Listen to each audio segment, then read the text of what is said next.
자, 오늘 말씀의 제목을 다 같이 한번 말해 봅니다. 믿음으로 세상을 이기라. 한 번만 더 말해 봅시다. 믿음으로 세상을 이기라.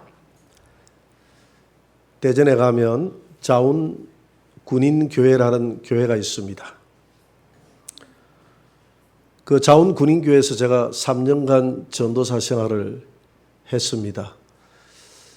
한 1000여 명 모이는 적지 않은 제법 규모가 있는 큰 교회였습니다. 거기 성가대가 있는데 이 성가대 요원들 특별히 수고한다고 교회에서 우유하고 빵을 이렇게 줬어요. 그런데 성가대장이 하루는 우유하고 빵을 안 주고 복권을 사가지고 이렇게 줬습니다. 복권을 사주니까 가히 그 반응이 폭발적이었어요. 너무 좋아하는 거야, 복권을 사주니까. 제가 떠나올 때까지 아직 한 명도 당첨됐다는 이야기는 못 들었는데 제가 물어봤습니다. 부장 선생님, 왜 빵을 안 사주시고 복권을 사다 주십니까? 라고 물어보니까 하는 말이, 복권을 사다 주면 2주에 한 번씩 2개씩 자기가 사다 주는데 그 성가대원들이 이 복권이 혹시나 당첨되지 않을까라는 그 기대감과 그 설레임이 한 달을 행복하게 만든다는 거예요. 한 달에 2번 그런 4장을 주는 거죠. 거기 있는 분들이 정말 한 달 동안 그걸 넣어 다니면서 행복해 하는 겁니다. 그래서 우유 먹고 스트레스 받는 것보다는 안 먹어도 스트레스 안 받고 행복한 희망을 가지고 살아가는 것이 훨씬 엔돌핀도 많이 나오고 해서 건강에 좋다는 거예요. 사람들은 살아가면서 혹시나 나에게 이런 어떤 대박이 터지지 않을까, 이런 기적을 꿈꾸며 살아가는 경우들이 많이 있습니다.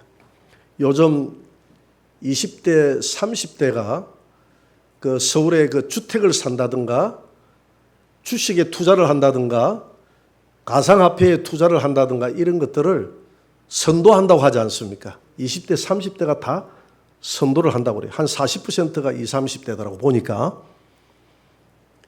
그렇게 하는 이유가 뭐냐 하면 지금 집값이 서울에서는 너무 많이 올라 버렸어요. 사회 초년생들이지 않습니까? 월급 받아가지고 평생 버려가지고 집 한 채 살 수 없다는 생각에 그들이 절망하는 겁니다. 좌절하는 거예요.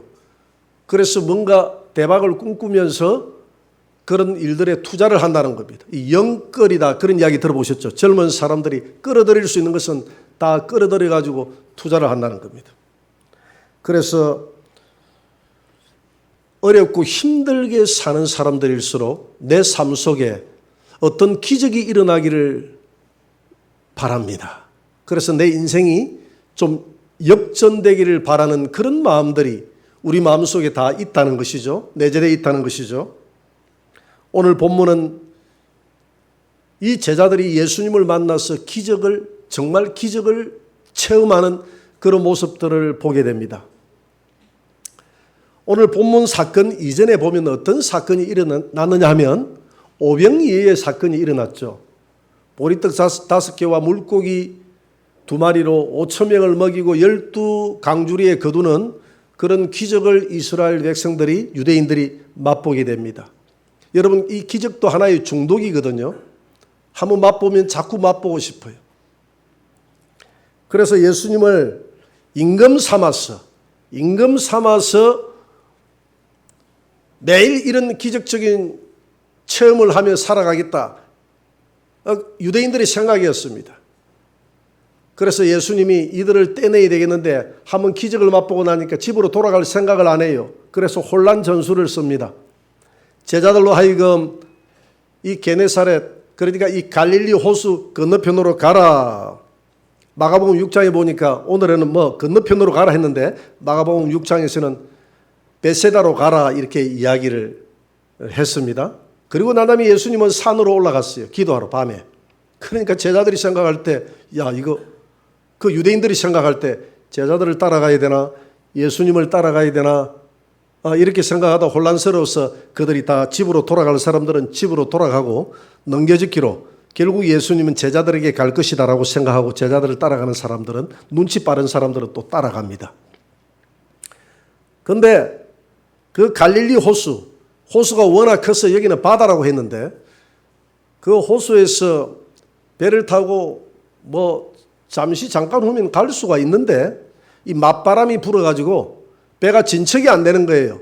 그래서 밤새도록 이 어부들이 이 바람하고 싸운다고 배가 주님이 말씀하신 대로 그 목적지를 향해서 잘 가지를 못하고 밤 사경이 됐는데도 불구하고 밤 사경이라고 하면 새벽 한 3시 정도를 이야기합니다. 배가 바다 한가운데 떠 있어요. 바람하고 싸운다고. 바람이 불어가지고. 그때 누군가가 바다 위를 걸어오는 모습이 보이는데 이 모습을 쳐다보면서 그들이 뭐라고 이야기하느냐 하면 제자들이 오늘 마가복음 6장 49절입니다. 한번 봅니다. 다 같이 시작. 제자들이 그가 바다 위로 걸어오심을 보고 유령인가 하여 소리 지르니 오늘 26절에도 유령인가 하여 소리 질렀다라고 이야기를 했습니다. 유령이라는 말은 귀신이다 이 말이거든요. 오늘 제자들처럼 많은 사람들이 예수님을 믿기는 믿는데 예수님을 귀신처럼 믿는 경우가 많아요. 그래서 야고보서에는 이런 믿음을 가리켜서 귀신의 믿음이다 이렇게 이야기를 합니다. 진에 넘어가다 보면 이 피를 빼주고 만 원씩 한 번 피를 빼주는데 만 원씩 받는 사람이 있어요.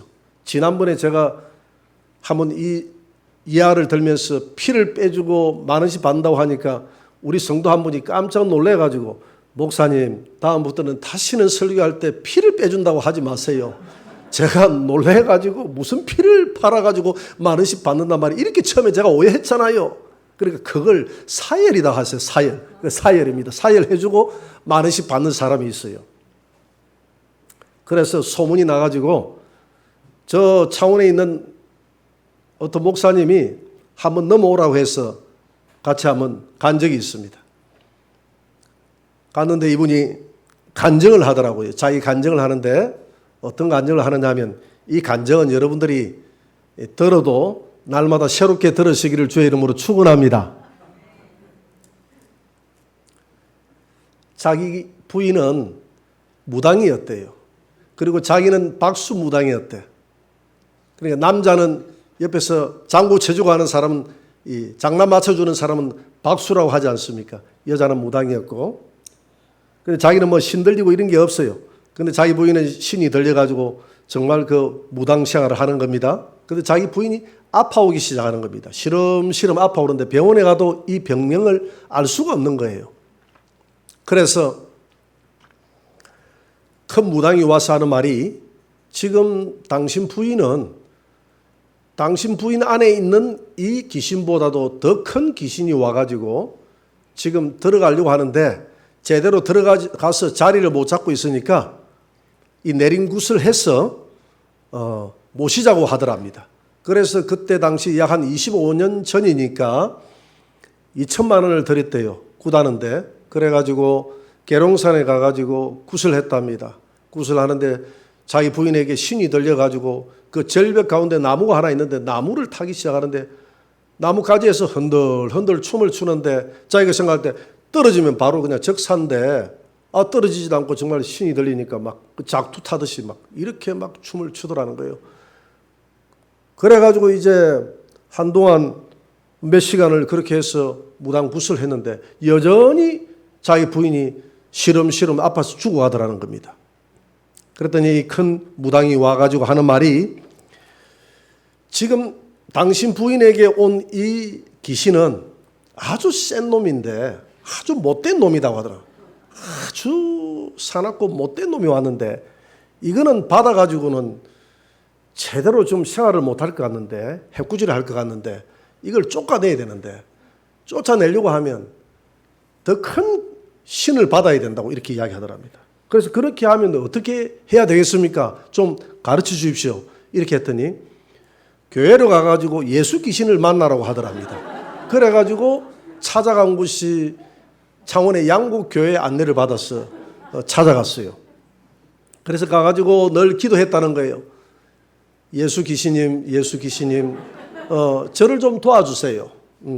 저희 아내를 이 병을 낫게 해주시고 여기 있는 이 못된 놈을 좀 떼달라고 이렇게 기도를 했는데 전혀 반응이 없고 안 되더랍니다. 그래서 뭐 이것도 안 되는 모양이다. 교회하고는 나하고는 상관없는 팔자 모양이다. 이렇게 생각하고 이제 교회를 안 다니려고 이렇게 이야기를 했더니 자기를 안내했던 이 여 집사님이 그러지 말고 오살리 기도원에 가서 3일 금식 기도를 하라고 하더랍니다. 그래서 저 오살리 기도원으로 찾아가 가지고 3일 금식 기도를 했는데 거기는 매 시간 집회를 하거든요. 집회를 부흥 집회를 하지 않습니까? 거기는. 그래서 3일 금식 기도를 마치는 3일째 되는 날인데 강사님이 설교를 하고 통성 기도를 하는데 갑자기 자기 부인이 쓰러져서 똘똘똘똘 구불고 소리를 지르고 하더랍니다. 그래서 강사가 와가지고 내가 주 예수의 이름으로 명하노라 이 더러운 귀신아 괴롭히지 말고 나와라고 하니까 막 소리를 치는데요. 자기는 지금까지 자기 부인을 하나님처럼 생각했다는 거예요. 부인을 하나님처럼 생각하게 된 이유가 그 부인 안에 있는 그 귀신님이 세계에서 가장 위대한 귀신님이다라고 생각을 했는데 정말 이 예수 이름 앞에 꼼짝도 못하고 달달달달 발발발발 뜨는 모습을 쳐다보고 자기 속으로 생각할 때 그 큰 무당이 와가지고 예수 귀신을 만나라고 했는데 정말 예수 귀신은 세기는 세구나 이렇게 생각을 했다는 거예요. 지금 내가 그분 간증하는 그대로 이야기하는 겁니다.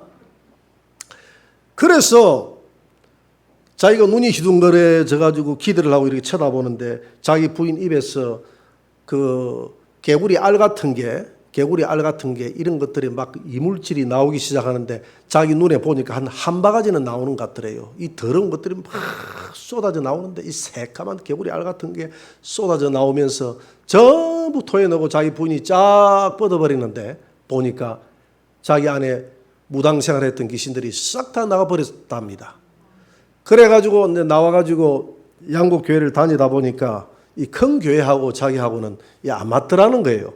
그래서 진해에 있는 작은 교회를 선정해서 이제 출석을 하면서 자기 자리를 그러니까 마산에서 진해를 넘어가다 보면 그 터널이 하나 있어요. 터널 들어가기 전에 왼쪽에 보면 계곡에 이 마을들이 조금 몇 채가 모여 있는 데가 있습니다. 그래 거기에 소마구를 이분이 하나 얻었어요.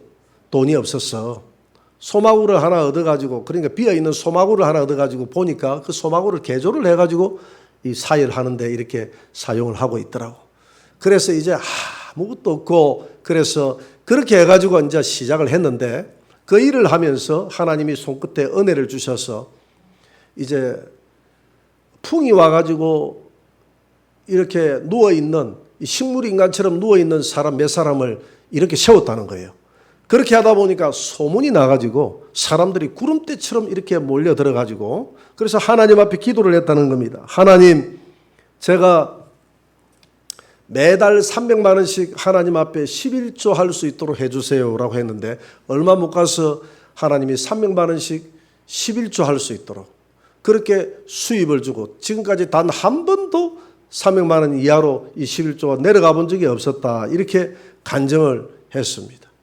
간증을 하면서 이제 그 주님을 자기가 만난 것에 대해서 그 처음에는 자기가 이제 돈이 들어오고 하니까 이제 주일 돈 버는 재미로 왜냐하면 주일 되니까 사람들이 더 많이 몰려오더라는 거예요.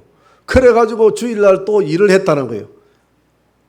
그러니까 수입은 더 짭짤하게 들어오는데 자기 부인에게 나갔던 귀신이 또 찾아와가지고 자기 부인을 또 괴롭히기 시작하더라는 거예요. 그래서 손에 발이 닿도록 그냥 하나님 앞에 회개했다는 겁니다. 자기 부인하고 둘이서 회개하고 다시는 내가 주일을 범하지 않겠습니다. 하나님 용서하여 주옵소서.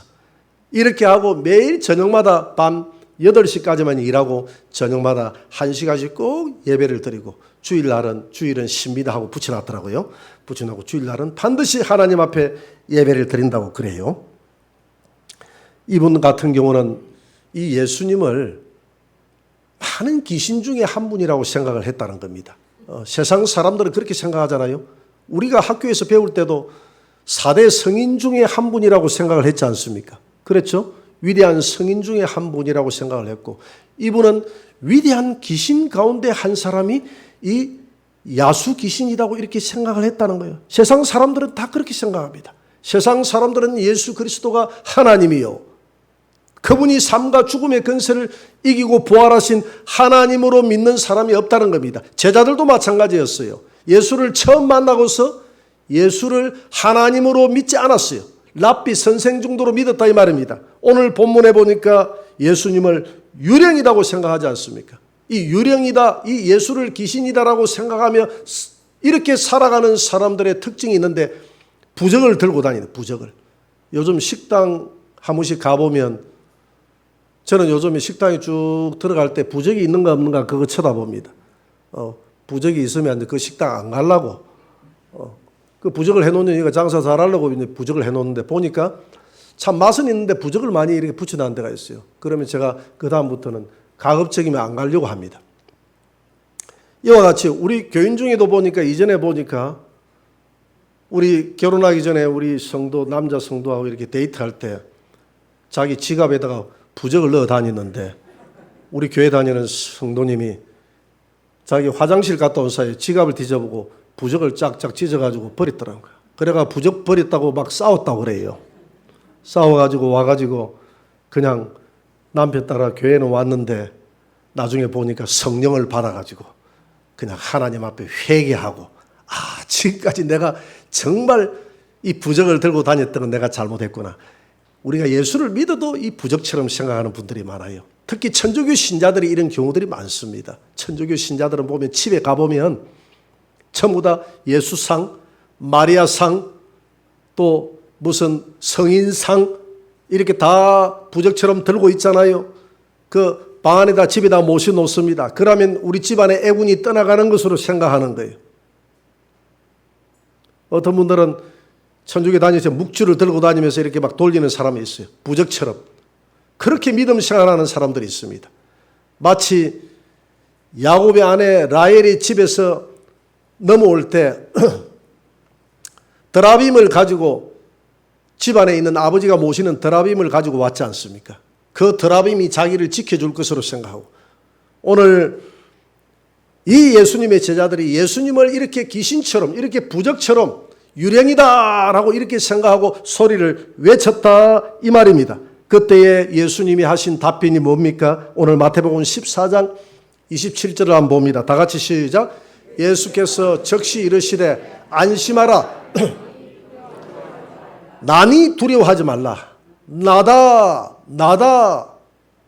마가복음에서는 내니. 여러분, 이 나니 두려워하지 말라, 여기에는 심오한 뜻을 담고 있습니다. 나다. 너희들이 찾는 그 인간 예수가 아니라 이 바다 위를 걸어올 수 있는, 너희들이 유령처럼 생각하는 나다라는 것은 내가 하나님이다. 나는 바다를 걸을 수 있는 하나님이다. 바다를 걸을 수 있는 하나님이다. 보리떡 5개와 물고기 2마리로 5,000명을 먹이고 12강주리에 거둘 수 있는, 무에서 유를 창조할 수 있는 하나님이다. 지금 불어오는 이 바람을 파도야 멈추라, 바람아 멈추라라고 말할 수 있는, 이 자연계를 다스릴 수 있는 하나님이라는 것입니다. 그 하나님이 나니 두려워하지 말라, 이 말은 내가 너희들의 주가 된다는 것입니다. 주인이 되니까 두려워하지 말라는 것입니다. 이전에 우리 교회 여기 오기 전에 우리 교회가 저쪽 블록에 있었어요. 저쪽 블록이 그 뒤편에 있었는데, 뒤편이 굉장히 우범 지역이었어요. 집도 그때는 별로 몇 채가 없었고, 이 밤에 가로등도 없었고 해서 우리 집에 아이들이 자기들이 있을 때는 늘 문을 잠가 놓고 있었습니다. 그래서 어떤 때는 문을 제가 똑똑 두드리면 안에서 누구세요? 애들이 그래요. 그러면 나다.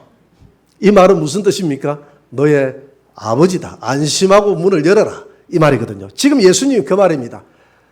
유령이다 하니까 나다. 나다. 걱정하지 말라. 나는 너희들의 아버지다. 나는 너희들의 하나님이다. 그 하나님이 너희들의 주인이니까, 주님이니까 걱정하지 말라는 것입니다.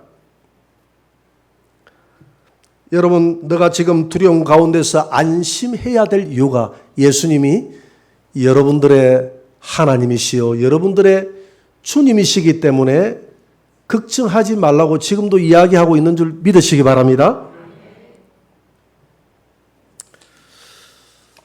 지금 오늘 우리 주님이 왜 하필 이 제자들에게 이 깊은 밤에 바다 위를 걸어오셔서 제자들을 만났을까? 우리가 한번 이런 상상들을 해볼 필요가 있어요. 여러분, 성경에서 밤은 죄악된 세상을 의미하는 거예요. 그리고 이 바다는 세상을 상징할 때 바다라고 표현을 했습니다. 계시록 17장 15절을 한번 봅니다. 한번 읽어봅니다. 또 천사가 내게 말하되 내가 본 바 엄녀가 앉아있는 물은 백성과 무리와 방언들이라, 열국과 방언들이라. 큰 물 위에 이 엄녀가 앉아있는데, 큰 바다 위에 엄녀가 앉아있는데, 이 물은 열국, 즉 세상이라고 그랬어요. 물은 세상이다. 세상이다. 그래서 예수님이 이 바다, 이 물 가운데서 고기를 잡는 제자들에게 내가 이 세상에서 이제부터는 사람 잡는 업으로 내가 너희들을 부르겠다. 그래서 항상 이 바다를 세상에 비유했고 바다에 사는 고기를 세상 사람들의 비유를 했다 이 말입니다. 예수님이. 그래서 성경에서 이 바다의 큰 물은 열국, 세상이다 이렇게 표현을 하고 있습니다. 그러면 예수님이 이 깊은 밤에 바다 위로 걸어왔다는 것은 우리 예수님은 세상을 이기시는 분이다라는 것을 우리에게 선포에게 주고 있는 것입니다. 여러분, 주님이 뭐라고 이야기했습니까? 내가 세상을 이겼나니 너희도 세상을 이길지어다. 할렐루야. 계시록 12장 1절입니다. 같이 한번 읽어봅니다. 하늘에 큰 이적이 보이니 해를 옷 입은 한 여자가 있는데 그 발 아래에는 달이 있고, 여기까지만 읽어봅시다. 여기에서 해를 입은 여자라는 것은, 여자는 계시록에서 교회입니다. 교회예요. 지난주 우리 주일 오후 시간에 창세기 때 배웠죠? 여자와 내가 원수가 된다고 그랬잖아요. 그죠? 그 여자가 교회라고 했지 않습니까? 구약 교회, 신약 교회, 교회는 끊임없이 이 마귀의 후손, 뱀의 후손과 원수가 된다는 것입니다. 그래서 구약에서 하나님은 이스라엘 백성들을 향해서 여자라고 그랬어. 내 백성 여자야, 내 백성 처녀 따라, 이런 표현을 많이 썼거든요. 그 이스라엘이 하나님의 택한 구약의 교회요 백성이라고 했지 않습니까? 신약에 와서도 마찬가지입니다. 교회를 뭐라고 합니까? 열처녀. 바울도 그랬잖아요. 내가 너희를 정결한 처녀로 예수님에게 중매하려 함이라. 그래서 계시록에서 교회를 여자, 처녀 이렇게 이야기하고 있는 것입니다. 그래서 오늘 본문에 보니까 계시록 12장 1절에서 이 여자가 해를 옷 입었다. 이 말은 해는 하나님이요 예수 그리스도는 빛이요 해라고 그랬어요. 온전히 예수 그리스도로 옷 입은 교회라는 것입니다. 교회가 누굽니까? 저와 여러분들의 교회 아닙니까? 오직 예수 그리스도로 옷 입은 성도, 오직 예수 그리스도만으로 옷 입은 성도는 이 달은 또 다른 교회라고 그랬거든요.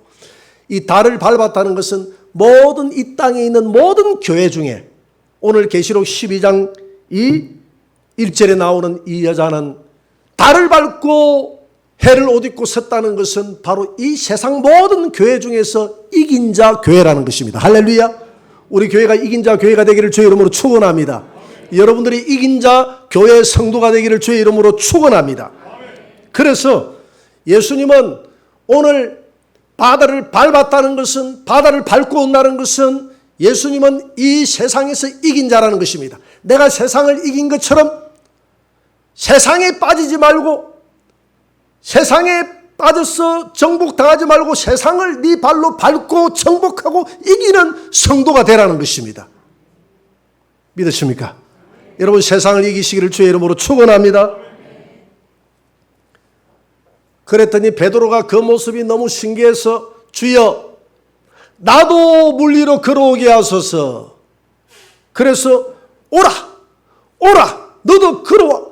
너도 나와 함께하면 이길 수 있어. 너도 나를 바라보면 나와 함께 이 바다를 밟고 세상을 이기면서 우리는 살아갈 수 있어.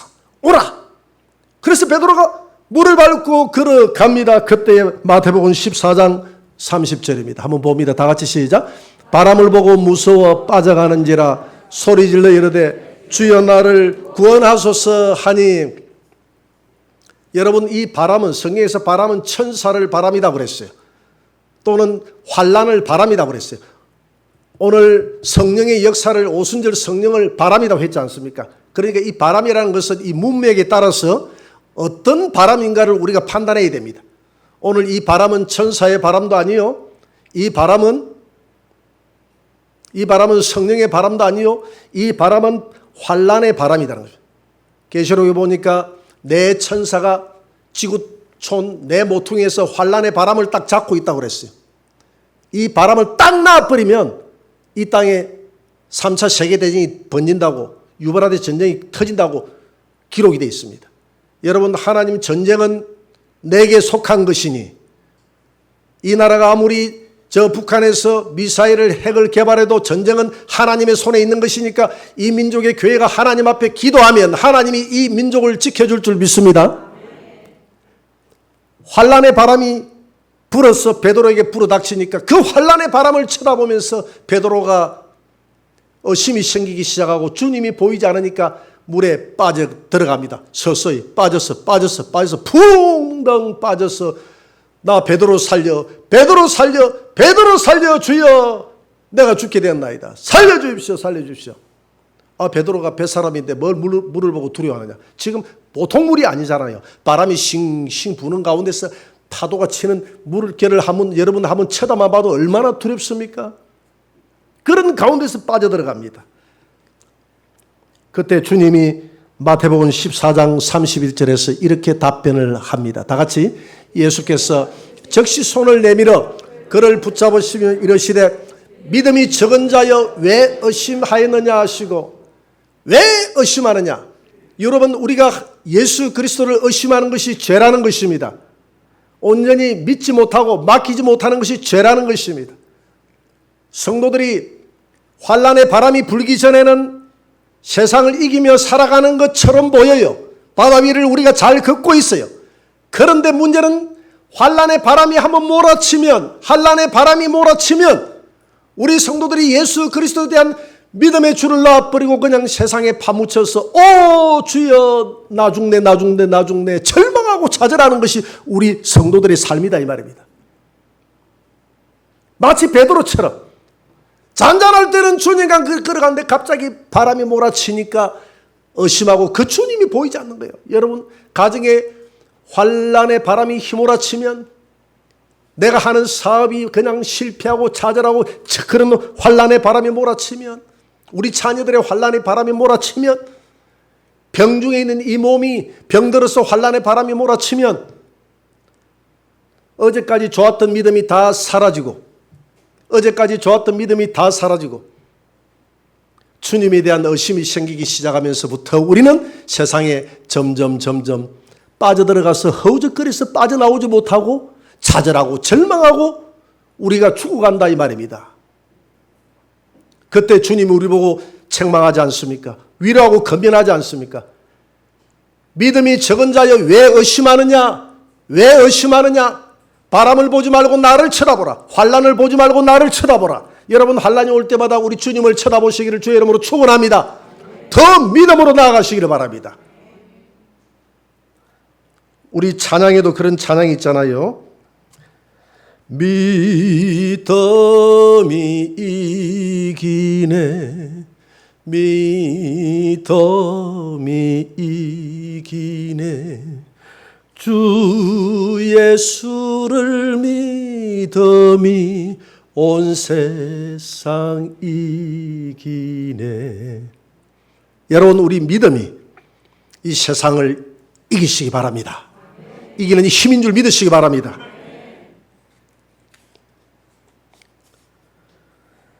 마태복음 14장 32절을 봅니다. 다 같이 배에 함께 오름에 바람이 그치는지라. 여러분, 예수님이 배에 올라가니까 바람이 그친다는 겁니다. 이건 뭘 의미할까요? 여러분, 성경에서 배는 교회를 상징합니다. 노아가 방주를 만들었다는 것은 교회를 완성시켰다는 거예요. 방주 안은 교회 안을 이야기하는 거예요. 교회는 예수님의 몸이지 않습니까? 여러분, 방주를 만들어 나가는 그 과정은 끊임없이 교회가, 우리 몸된 교회가, 우리 몸이 교회라고 했지 않습니까? 우리 몸된 교회가 성화되어져 가는 과정을 이야기하는 것이고, 방주가 완성됐다는 것은 우리 몸된 교회가 완성됐다는 거예요. 그 완성된 성도는 백배의 믿음을 가진 자요 주님의 신부라는 것입니다. 믿으십니까? 여러분들은 지금 이 예배를 통해서 여러분들의 교회가 지어져 가고 있습니다. 내가 더 기도하고 더 열심히 전도하고 더 열심히 살아가면 성령의 열매가 주렁주렁 맺혀서 우리 안에 있는 교회가 날마다 장성하여 자라간다 이 말입니다. 이 자라가는 과정을 성화 구원이다 그렇게 이야기합니다. 여러분, 하늘나라에 가면 우리가 영화의 몸이 될 때 그걸 영화 구원이다 하는 거예요. 할렐루야. 그래서 예수 믿으면 기본 구원, 자라가는 과정을 성화 구원 또는 건설 구원, 하늘나라에 가면 무슨 구원요? 영화의 몸이 되니까 영화 구원. 영화라는 것은 죄와 상관없는 천사와 같은 영화로운 몸이 된다 이 말입니다. 그래서 이 배는 교회를 상징하는데, 배 위에 예수님이 탔다는 것은 내 마음의 성전에 예수님을 모셨다는 것입니다. 어떤 주님으로? 나의 하나님, 나의 주인으로 모셨다는 거예요. 이렇게 이야기를 하면, 아니 목사님, 제가 예수님을 모신 지가 지금 몇 년 됐는데 그렇게 말씀하십니까? 근데요, 예수님을 딱 모시다 놓고 예수님을 마음속에 그냥 구들장에 딱 모시다 놓고 예수님을 객처럼 모시고 주인처럼 예수님을 의지하지도 활용하지도 않는 사람들이 많이 있다 이 말입니다. 어떤 때에 그렇게 하십니까? 평상시에는 잘 예수님과 동행하며 걸어가다가 환란의 바람이 몰아치면 예수님을 의지하지 않아요. 예수님을 내보냅니다. 환란의 바람이 몰아치면 우리가 의심하기 시작합니다. 절망하기 시작합니다. 좌절하기 시작합니다. 예수님에게 물어보지 않아요. 그리고 내 인간의 수단과 방법을 다 동원해 봅니다. 그렇잖아요. 그게 우리 신앙 아닙니까? 그렇게 이야기하니까 나는 아니에요. 그 나는 아니라고 생각하면 그분은 훌륭한 믿음의 사람입니다. 할렐루야. 그래서 오늘 이 말은, 배 위에 예수님을 모셨다는 이 말은 진정 네 안에 있는 그 예수님을 너의 진정한 왕이요, 내 인생의 주인으로 진정 모시라는 것입니다. 그 예수님을 좋을 때도 너의 왕이요 주인이지만은 환란의 바람이 불어칠 때도 여전한 왕이요 주인으로 모시라는 것입니다. 할렐루야. 환란의 바람이 몰아칠 때 인간의 수단과 방법을 내려놓으시고 예수님 앞에 엎드려 기도하시기 바랍니다. 기도하면 오늘 제자들이 맛봤던 이 기적을 맛보게 되는, 기적이 일상화되는 삶을 우리가 살아가게 될 줄 믿습니다. 그래서 성도는 기적이 기적되어서는 안 된다 이 말입니다. 기적이 일상화되는 삶을 살아야 된다 이 말입니다. 왜? 살아계신 하나님은 날마다 기적을 보여주셨으니까. 내가 한 일보다 너희들이 더 큰 일을 할 수 있다고 믿기 때문에. 그래서 우리는 우리 가정에, 우리 교회에, 내 삶 가운데 환란의 바람이 몰아친다는 것은, 아하, 하나님이 내게 기적을 맛볼 수 있는 기회를 주셨구나. 할렐루야. 그렇게 생각하시고 내 안에 있는 예수님을 더 의지하시고, 주여 주여 이 환란의 바람이 예수의 이름으로 잠잠해질지어다. 예수의 이름으로 잠잠해질지어다. 그리하면서 살아가는 성도들은 어떤 환란 가운데서도 세상에 빠지지 않고 세상에 매몰되지 않고 예수님처럼 세상에서 바다를 밟고 달을 밟고 승리하는 여자가 된다는 것입니다. 할렐루야. 그런 이긴 자가 되시기를 주의 이름으로 축원합니다. 오늘 주님은 이 말씀을 통해서 우리에게 교훈해 주고 있습니다. 우리 성도들이여, 어떤 환란의 바람이 불어도 우리 성도들은 세상을 빠지지 말고 세상을 밟고 이긴 자 성도가 되어야 되는데, 그 이긴 자 성도는 오직 예수를 믿는 믿음 가운데서 가능하다. 그 믿음을 회복하라. 할렐루야. 어렵고 힘들 때일수록 주님의 이름을 부르시고 주님에 대한 믿음의 끈을 놓치지 마시고 환난의 바람 뒤에 있는 그 주님을 여전히 신뢰하시고 맡기시고 기도하시고 이기시는 저와 여러분들이 되시기를 주의 이름으로 축원합니다.